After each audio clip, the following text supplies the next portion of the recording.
साथियों नमस्कार। पटना बिहार से मैं अमिताभ कुमार दास, आईपीएस 94 बैच, और आप देख रहे हैं मेरा अपना यूट्यूब चैनल दास बोले बिंदास। क्योंकि जब बुज़दिलों ने मुंह में दही जमा लिया हो तो दास का बिंदास बोलना जरूरी हो जाता है। साथियों, नई दिल्ली से एक बहुत दुखद खबर आ रही है। एक कोचिंग संस्थान में 3 लड़के लड़कियां पानी में डूब के मर गए हैं, मौत के मुंह में समा चुके हैं। और इस दुर्घटना के बहाने पूरे देश का ध्यान एक बार फिर कोचिंग माफिया पर चला गया है। अब इस वीडियो को आखिर तक दिल थाम कर देखिए। साथियों, सबसे पहले मैं आपको इस घटना के बारे में बताता हूँ। ये 27 जुलाई की घटना है, यानी कि आज से 3 दिन पहले की घटना है। दिल्ली का एक इलाका है ओल्ड राजेंद्र नगर। ओल्ड राजेंद्र नगर में राव का आईएएस कोचिंग सेंटर चलता है। ये जो राव है, ये कोचिंग की दुनिया में एक बहुत पुराना नाम है, बहुत बड़ा नाम है।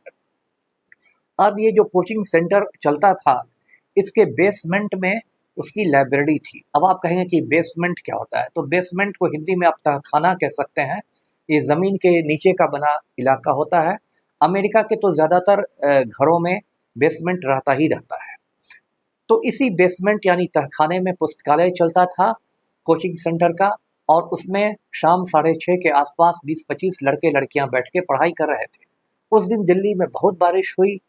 इतनी बारिश हुई कि बारिश का पानी एकाएक बेसमेंट के अंदर घुस गया, और जो बेसमेंट का दरवाजा था उसमें बायोमेट्रिक लॉक था, वो दरवाज़ा बंद हो गया और एक तरह से ये लड़के लड़कियां उसमें फंस गए। उसके बाद अधिकारियों को सूचना दी गई, पंप आया, पंप से पानी निकाला गया, एनडीआरएफ के गोताखोर आए, गोताखोरों ने निकालना चाहा, कुछ लड़के लड़कियां बच भी गए, लेकिन 3 बच्चों की मौत हो गई, जिसमें 2 लड़कियां हैं और 1 लड़का है। लड़कियों के नाम है श्रेया यादव और तान्या सोनी, और लड़के का नाम है डेलविन। तो ये बहुत ही त्रासदीपूर्ण घटना है कि एकदम कम उम्र के बच्चे बच्चियां जो यूपीएससी की तैयारी करने के लिए गए थे, आईएएस बनने का ख्वाब लेकर गए थे, उनकी इस तरह से दुखद मौत हो जाती है। उसके बाद जो होता है, इस देश में आरोप प्रत्यारोप का दौर शुरू हुआ। साथियों, दिल्ली में ऐसा है कि एक तरह से समझिए 3-3 सरकारें चलती है। एक तो भारत सरकार चलती है, देश का प्रधानमंत्री भी दिल्ली में ही बैठता है। एक दिल्ली राज्य की सरकार है, दिल्ली के मुख्यमंत्री होते हैं। और एक है एमसीडी यानी म्युनिसिपल कॉरपोरेशन ऑफ दिल्ली, यानी दिल्ली नगर निगम। उसकी एक मेयर होती है, जिसको हिंदी में महापौर कहते हैं। आजकल वहाँ शैली ओबेरॉय मेयर हैं, जो आम आदमी पार्टी की है। तो इसके को लेकर भाजपा हमलावर हो गई। भाजपा ने कहा कि आम आदमी पार्टी कुछ नहीं करती है, इसलिए ये मौतें हो गई। अब आम आदमी पार्टी भाजपा पर हमलावर हो गई। आम आदमी पार्टी का कहना है कि जो एमसीडी का कमिश्नर होता है वो लेफ्टिनेंट गवर्नर के अधीन होता है, उपराज्यपाल के अधीन होता है। उपराज्यपाल भाजपा के एजेंट हैं, इसलिए वो कुछ करने नहीं देते हैं उसको काम। मतलब इसको बोलचाल की भाषा में फेंका फेंकी कहते हैं। सारी पार्टियां एक दूसरे पर बात फेंक रही है, इससे कुछ होने वाला नहीं है, किसी की जान लौटने वाली नहीं है। साथियों, इसके बाद, इस दुर्घटना के बाद पूरे देश में हंगामा मच गया। संसद से सड़क तक हंगामा हंगामा है। उसके बाद कल एमसीडी ने क्या किया कि 13 कोचिंग संस्थानों को सील कर दिया, क्योंकि उनके क्लासरूम या लाइब्रेरी जो थे वो बेसमेंट में चल रहे थे। अब इसके नियम आप समझिए। दिल्ली में एक कानून है, master plan of Delhi, MPD, ये 2021 का कानून है। और एक कानून है यूनिवर्सल बिल्डिंग बाईलॉज, ये 2016 का कानून है। इन्हीं 2 कानूनों से दिल्ली नगर निगम मेनली चलता है। तो उन दोनों कानूनों में ये कहा गया है कि जो बेसमेंट होता है, जो तहखाना होता है, उसमें आप गाड़ी की पार्किंग कर सकते हैं या कुछ सामान वगैरह रख सकते हैं, स्टोर कर सकते हैं, लेकिन किसी भी स्थिति में उसका आप व्यावसायिक उपयोग नहीं कर सकते हैं। यानी पैसे कमाने के लिए आप उसका इस्तेमाल नहीं कर सकते हैं, कमर्शियल पर्पज से नहीं कर सकते हैं। लेकिन इतना भ्रष्टाचार है इस देश में कि लोग डंके की चोट पर बेसमेंट में, कोई किसी ने रेस्टोरेंट खोल रखा है, किसी ने बियर बार खोल दिया है, किसी ने कुछ खोल दिया है, किसी ने कुछ खोल दिया है। और एमसीडी वाले भी बिल्कुल आंख पर गांधारी की तरह पट्टी बांध के बैठे हुए हैं। तो खैर 13 कोचिंग संस्थान जो हैं वो सील कर दिए गए। और जो कोचिंग की दुनिया के अवतारी पुरुष हैं, जैसे विकास दिव्य कीर्ति, उनका भी कोचिंग संस्थान इसमें से एक है, दृष्टि आईएएस। अब ये जो दृष्टि आईएएस है, मैं आपको याद दिला दूं, 1-2 साल पहले भोजपुरी की गायिका है नेहा सिंह राठौर, उसने एक गीत गाया था यूपी में काबा, जिसमें उत्तर प्रदेश के मुख्यमंत्री ढोंगी आदित्यनाथ का मजाक उड़ाया गया था। अब नेहा सिंह राठौर के जो पति हैं हिमांशु, वो दृष्टि आईएएस में ही काम करते थे। तो विकास दिव्यकीर्ति ने उनको 1 मिनट में बर्खास्त कर दिया अपने कोचिंग संस्थान से, जिससे कि ढोंगी आदित्यनाथ एकदम प्रसन्न हो जाए। दृष्टि आईएएस के भारत में 3 शाखाएं हैं, एक नई दिल्ली में है, एक जयपुर में है, एक इलाहाबाद में है। तो इलाहाबाद वाली शाखा चूंकि यूपी में है, इसलिए ढोंगी आदित्यनाथ को प्रसन्न रखना अत्यावश्यक था। आज की तारीख में ये विकास दिव्यकीर्ति एकदम कहीं दिखाई ही नहीं दे रहे हैं, अंतर्धान हो गए हैं। जबकि आप यूट्यूब वीडियोस देखिए तो इसमें ये इतने ज्ञान की बात करेंगे कि लगेगा कि गौतम बुद्ध के बाद यदि किसी को ज्ञान प्राप्त हुआ तो विकास दिव्यकीर्ति को ही ज्ञान प्राप्त हुआ। इसी तरह एक अवध ओझा है, वो भी खुद को अवतारी पुरुष ही मानते हैं। इस घटना के बाद वो भी भूमिगत है। तो दिल्ली में जो हालात हैं कमोबेश वही हालात पटना में भी हैं, जहां से मैं आपसे बात कर रहा हूँ।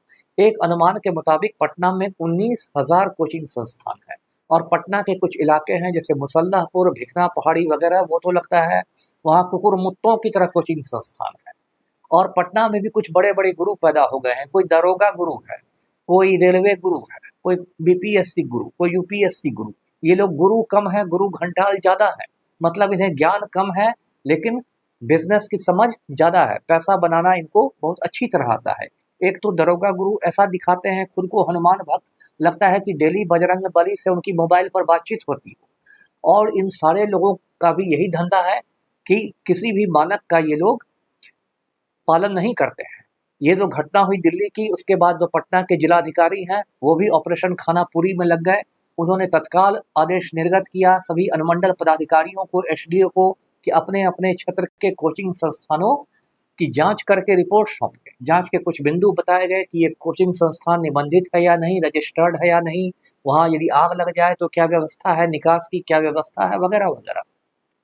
देखिए ये विशुद्ध खानापुरी ऐसे कुछ होने वाला नहीं है।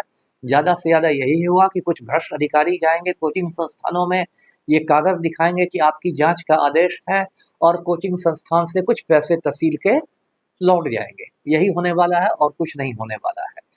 क्योंकि जो स्थिति दिल्ली में है वही स्थिति हमारे पटना में है। जैसे कि दिल्ली में जो है प्रधानमंत्री नरेंद्र मोदी जो बड़ी बड़ी बात करते हैं कि भारत को विश्व गुरु बना देंगे, अमृतकाल आ गया है, अच्छे दिन आ गए हैं, लेकिन मोदी जी 24 घंटे में 18 घंटे गौतम अडानी की सेवा करने में ही लगे रहते हैं। उनको कोई मतलब नहीं है कि लड़के लड़कियों की जान जाए या जान बचे, कोई मतलब नहीं।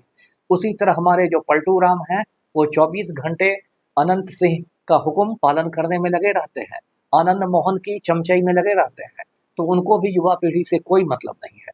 साथियों, दिल्ली में जो दुर्घटना हुई है उसके बाद पूरे देश का ध्यान इन्हीं युवाओं पर चला गया है। आप जानते हैं कि राजस्थान में एक शहर है कोटा। कोटा को भारत का कोचिंग कैपिटल कहते हैं, कोचिंग की राजधानी कहते हैं। ये पूरा शहर ही कोचिंग संस्थानों की वजह से चलता है। लेकिन पिछले कुछ सालों में कोटा जो है वो सुसाइड कैपिटल हो गया है भारत का। वहाँ आत्महत्याओं की इतनी घटनाएं हो रही हैं। अक्सर खबर आती है कोटा से कि एक लड़के ने फांसी लगा दी, एक लड़की फंदा से झूल गई, और कोटा के बगल में चंबल नदी बहती है, तो लड़के लड़कियां चंबल नदी में डूब के मर जाते हैं, और मोबाइल पर मम्मी पापा के नाम पर एक मैसेज छोड़ देते हैं कि सॉरी मम्मी, सॉरी पापा, मुझसे आईआईटी नहीं होगा। तो क्या इस देश की युवा पीढ़ी का हाल हो गया है कि युवा जो है वो अवसाद के शिकार हो रहे हैं, डिप्रेशन के शिकार हो रहे हैं। जो प्रधानमंत्री हैं वो रामलला की प्राण प्रतिष्ठा कर रहे हैं और धार्मिक नौटंकी करके लोगों को उल्लू बना रहे हैं। जो हमारे मुख्यमंत्री हैं पलटू राम, वो पलटी मार मार के कुर्सी बचाने में लगे हुए हैं, और पूरे देश में बिल्कुल एक अराजक माहौल है। आपको याद होगा लगभग 1 महीना पहले हाथरस में यूपी में भगदड़ मची थी।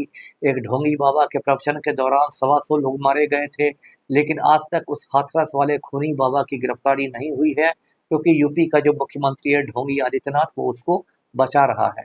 तो ये जो दिल्ली में दुर्घटना हुई है, 2-3 दिन इसका भी मामला गर्म रहेगा, लेकिन इसमें भी असली दोषियों को कोई सजा नहीं मिलेगी। फिर कोई नई घटना हो जाएगी, ये घटना ठंडी पड़ जाएगी, और फिर हम उसी रास्ते पर चलेंगे। तो आज का वीडियो यहीं तक था। वीडियो को लाइक करें, शेयर करें, चैनल को सब्सक्राइब कीजिए। धन्यवाद। जय हिंद।